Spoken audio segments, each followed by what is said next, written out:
In this video, I'll explain how to set up a study system that consistently produces great grades and exam scores without giving up friends, sleep, or anything else in your life. This system got me straight A's in my university classes, a top MCAT score, and into some of the best medical schools in the country. But it took a long time to get there. You see, when I started college, I had no idea how to study. I scrambled to get ready for every test and had to put off everything else in my life. Once I finished one test or assignment, I was running to the next one. I was on this hamster wheel that destroyed my sleep, relationships, and mental health. At the same time, there were certain students who seemed not to experience this. They were always on top of everything, had great grades, and still had time to have fun. So I spent a long time studying what these high-performing students do, which led me to building a study system that optimizes for all of these things. When I started using it, it got me better scores, gave me more time, and made everything easier. I call it the high-performance study system, and it uses evidence-based techniques to learn more in less time, while also prioritizing things outside of studying. If you watch until the end of this video, you'll get a ton of strategies on how to implement the system, which will lead to better results and more fun along the way. So there's 4 parts to the high-performance study system, and we'll start with purposes. There are 3 life-changing outcomes this study system is designed to produce. First, it's built to maximize your motivation and focus. The biggest downfall of any study strategy is when you lose your commitment to following it.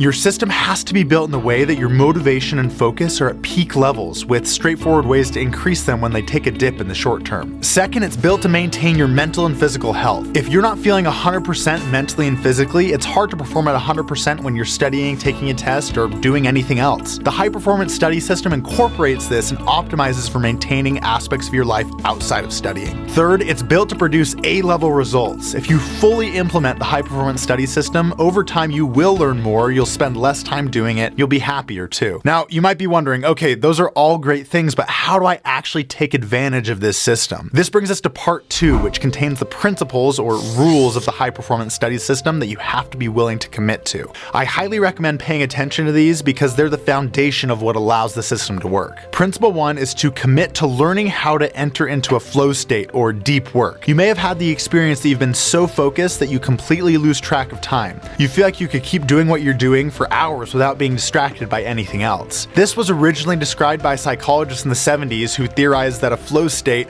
is a state of concentration or complete absorption with an activity at hand and the situation. It is a state in which people are so involved in activity that nothing else seems to matter. In 2016, Cal Newport took this a step further when he published a book called Deep Work. He described deep work as the ability to focus without distraction on a cognitively demanding task. It's a skill that allows you to quickly master complicated information and produce better results in less time.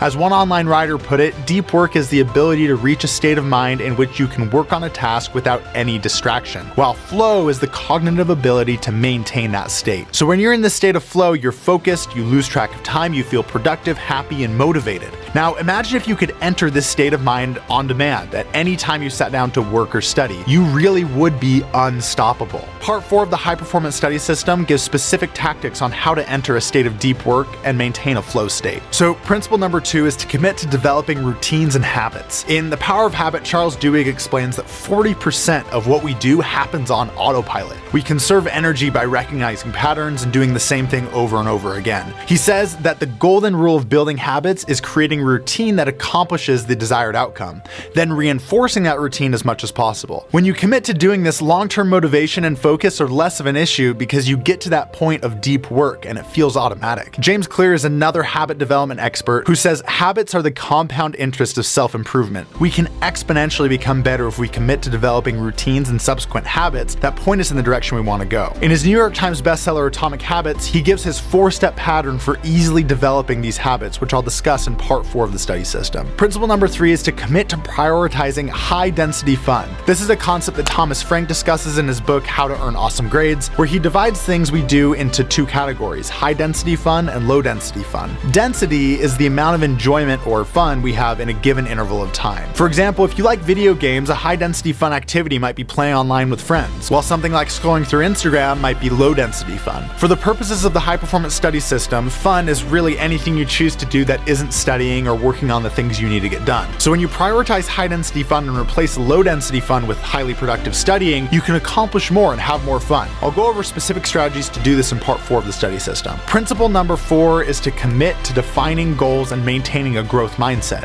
When you set a goal and actively work towards it, you're given a deeper sense of purpose in what you're doing. Whatever it is you're working on, studying, or trying to become, setting goals orients you towards where you want to go and what you ultimately want to become. You become a high-performing student by setting that intention and clearly telling yourself that's your goal. Obviously, we can't expect ourselves to fully achieve every single goal we set, which is where the growth mindset comes in. Carol Dweck, who's a growth mindset expert, says, in a growth mindset, challenges are exciting rather than threatening. You believe your talents can be developed through hard work, good strategies, and input from others. For example, if you score lower than expected on a test, you can approach it as an opportunity to identify where you can improve, get the help you need, and make necessary changes. This allows you to get better and implement the high-performance study system, even if you fall short sometimes. So those are the rules of the high-performance study system. If you want to know the best study tactics and strategies, click here to watch part 2 of this video where I dive into how to implement this study system to optimize your performance. I'll see you over there.